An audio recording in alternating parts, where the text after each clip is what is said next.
Dans une déclaration poignante lors d'une conférence de presse tenue aujourd'hui vendredi 3 avril 2024 dans la salle de conférence de la Maison de la Presse sise dans la commune du Plateau à Abidjan, Côte d'Ivoire, la Fondation internationale pour l'observation et la surveillance des droits de l'homme et de la paix, en abrégé FIDOP, a dénoncé les détournements massifs de fonds privés en Côte d'Ivoire et en a appelé à une action immédiate pour rendre justice aux victimes.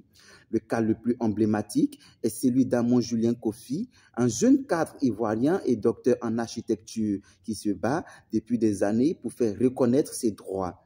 Directeur général de la société d'ici Immobilier, régulièrement enregistré en Côte d'Ivoire, Amon Kofi affirme avoir été victime d'une injustice grave, explique Dr Boka Sako, président de la FIDOP.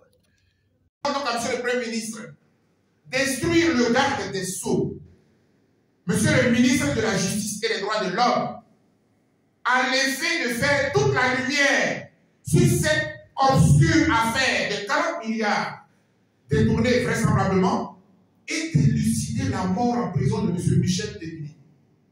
Car les Ivoiriens ont le droit de connaître toute la vérité. Ils méritent de continuer à faire confiance en leur justice. À cet effet, la FIDOP, par le biais du docteur Boka Sako Gerfait, lance un appel.